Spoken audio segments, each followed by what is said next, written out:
Hola, vamos a analizar ahora en esta ocasión el segundo elemento del delito, que es la tipicidad. Antes de analizar la tipicidad, quisiera únicamente dejar en claro una cuestión que se nos había pasado precisar. Cuando yo pongo aquí conducta típica antijurídica, es decir, el orden en que pongo los elementos positivos del delito, no es un orden caprichoso. Es decir, en ese orden se deben de surtir. Si se analiza la conducta, que es el comportamiento humano voluntario, pero resulta que del análisis de los hechos se advierte que no intervino la voluntad de la gente, se da la ausencia de conducta, y por lo tanto con la ausencia de conducta se elimina la conducta, un elemento positivo, y ya no vamos a entrar al análisis de la tipicidad. O bien, si yo quiero analizar la antijuridicidad en un caso de un homicidio, pero resulta que el sujeto obró en legítima defensa, se da una causa de justificación que elimina la antijuridicidad, pero ya no voy a ver la imputabilidad. No puedo verlos en desorden. No puedo ver primero conducta, luego culpabilidad, luego antijuridicidad, luego tipicidad. No. Esto va en un orden. Hay un orden de prelación. Esto debe quedar claro. Otra cosa que debemos precisar es que para que el Ministerio Público le atribuya la intervención y culpabilidad a un sujeto en un hecho delictivo, tiene que acreditar estos 6 aspectos, pero la defensa basta con que acredite un negativo, un aspecto negativo del delito para que destruya un positivo. Es decir, si acredita un estado de necesidad justificante, elimina la antijuridicidad y deja con 5 al Ministerio Público, y por lo tanto el imputado sale en libertad. Solo quería precisar esos detalles. Vamos pues a entrar de lleno al segundo elemento, que es la tipicidad. Decíamos que la conducta penal es relevante en la medida en que violenta o transgrede un bien jurídico tutelado por la norma, es decir, que la conducta debe ser típica. Antes de entrar a explicar en sí lo que es la tipicidad, debemos explicar qué es el tipo penal. Para poder entender la tipicidad debemos entender el tipo penal. Tipo penal es una hipótesis creada por el legislador y plasmada en un texto legal. Obvio, me refiero a una hipótesis delictiva. Miren, este es el Código Penal. Este Código Penal sustantivo es un catálogo de tipos penales. Si ustedes analizan el Código Penal, verán que en su parte especial, desde luego, verán que el 208 establece el delito de robo. El fraude está en el 223. Hay otra hipótesis delictiva relativa al abuso de confianza en el numeral 220. Un delito de falsedad de declaración ante autoridad en el 307. El homicidio en el 123, la violación en el 171, etc. Hay muchas hipótesis delictivas, por lo tanto, el código es un catálogo de tipos penales, de hipótesis delictivas.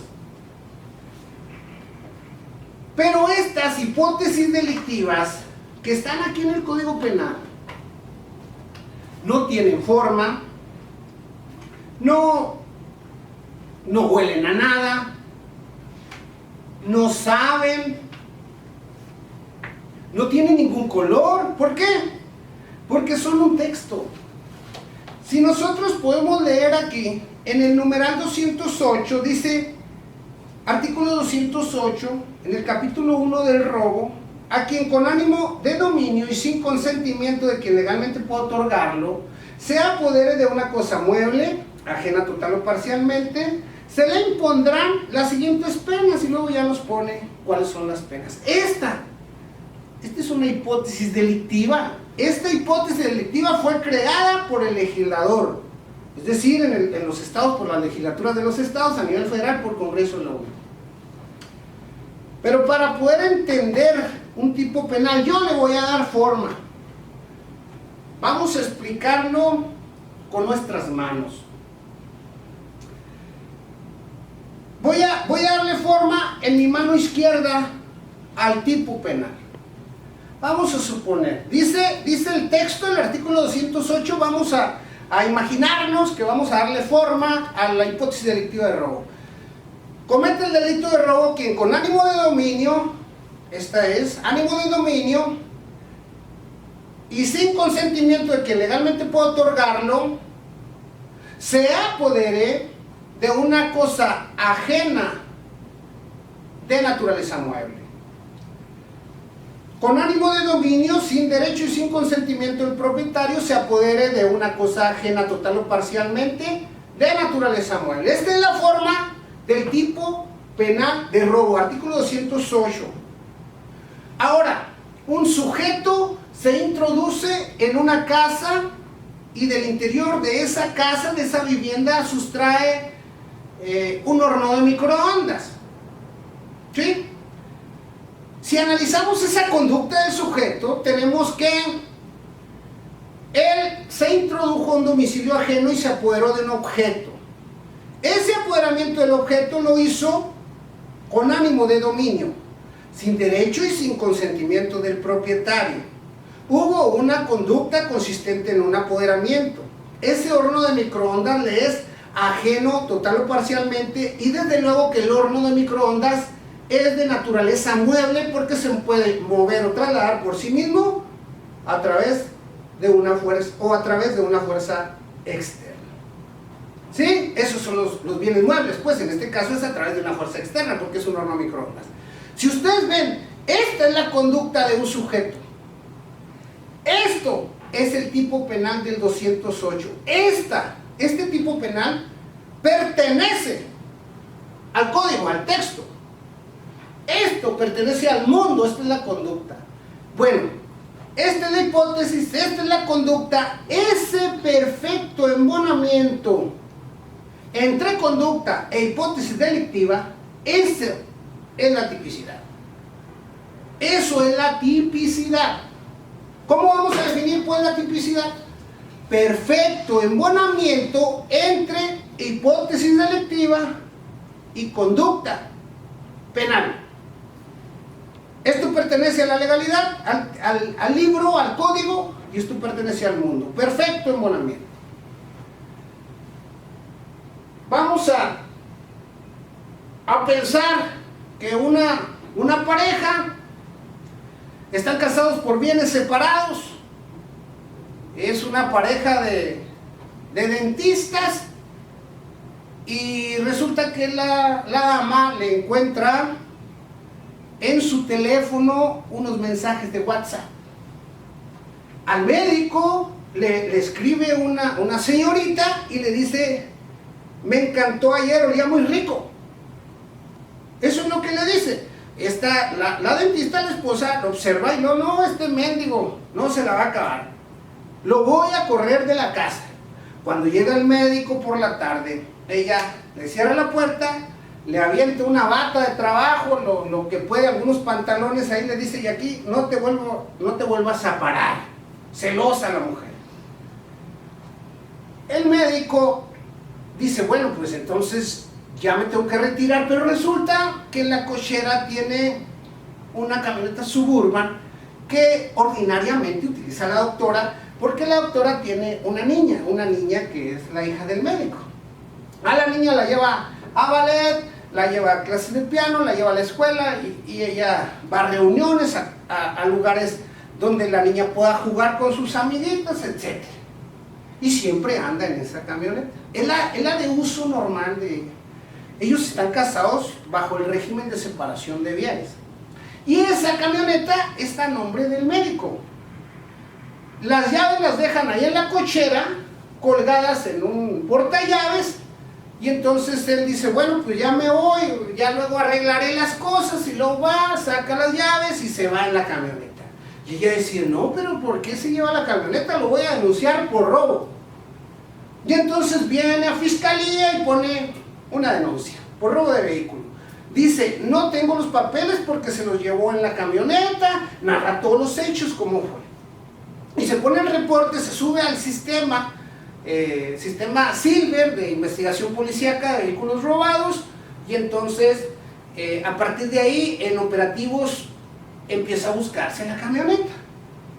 Imagínense que llega un retén y llega el médico, checan la serie del auto, la matrícula y es detenido. Aquí en Chihuahua existe un artículo 212 bis que es posesión de vehículo robado, ¿sí? Pero resulta que al dar el nombre dicen, pues es la persona en contra de la cual está puesta la denuncia de robo de vehículo, y entonces es detenido. Si ustedes analizan esos hechos y la hipótesis delictiva, decimos, con ánimo de dominio, sin derecho y sin consentimiento del propietario, se apodera de una cosa ajena total o parcialmente de naturaleza moral. Este es el tipo penal. Esto pertenece al código. Entonces vamos a analizar ahora la conducta del médico. ¿El médico tomó la Suburban con ánimo de dominio? Sí.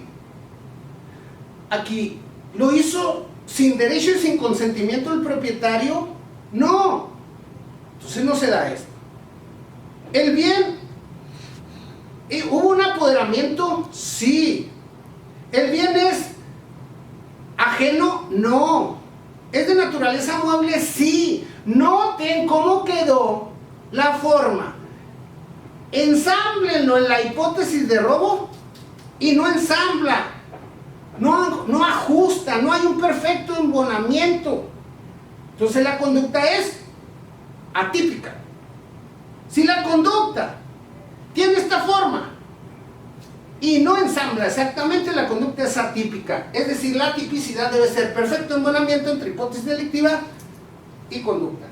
Si no se da el perfecto embonamiento, se da la atipicidad. Siempre que falte alguno o más de los elementos típicos de un delito preciso, la conducta será típica. Es decir, para el abuso de autoridad, si el sujeto a quien pretenden atribuirle el abuso de autoridad no es funcionario público, la conducta es atípica.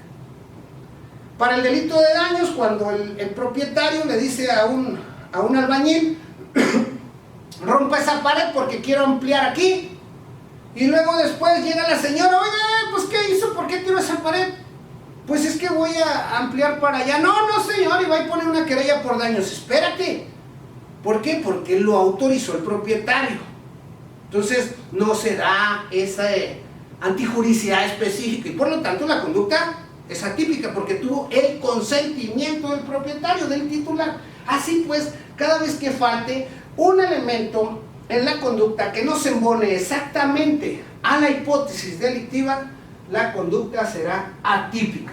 Ya nomás por último, quiero precisar que los tipos penales tienen una doble función. Primero, habilitan formalmente el poder punitivo del Estado. Cuando una persona encuadra su conducta en una hipótesis delictiva, es decir, se da la tipicidad, en ese momento el poder punitivo estatal puede empezar a funcionar en contra de él para imponerle una sanción. Pero no solo habilita formalmente el poder punitivo estatal, sino a la vez lo contiene. ¿Qué quiere decir esto? Que no se puede aplicar la ley por analogía, es decir, el juez debe ajustarse al tipo penal. No puede decir, ¿qué hizo? No, pues le dio un puntapié y perdió al bebé la señora embarazada. Pero imagínense que no hay un tipo penal de aborto. Ah, pues pone el homicidio, ¿se le parece? No, eso no se puede en nuestra legislación, porque eso sería atípico. Entonces, tiene el juez que ajustarse a la exacta aplicación de la ley penal. Por eso, a la vez que habilita formalmente el poder punitivo estatal, lo contiene, lo sujeta a que exactamente debe ser aplicable la ley. Esto está en el artículo 14 constitucional, principio de tipicidad elevado al rango de garantía constitucional, que se traduce en un dogma penal que dice: No un crimen sin ley. No hay delito sin ley. Hasta aquí la intervención de hoy. Espero les sea de utilidad. Muchas gracias. Continuaremos. Debo decirles que hay una cierta clasificación de tipos que hace el legislador muy interesante, utilizando diversas técnicas, por ejemplo, delitos de acción, de omisión, dolosos, imprudenciales, de resultado material, de resultado formal, etcétera. Ese tipo de, esas clases de tipos que redacta el legislador, vamos a empezar a analizarlas de una por una para que empecemos a darnos perfecta cuenta de cómo son cada uno de los tipos penales desde el punto de vista de la tipicidad. Por esta ocasión, pues, muchas gracias. Esto por hoy. No olviden dejar sus comentarios.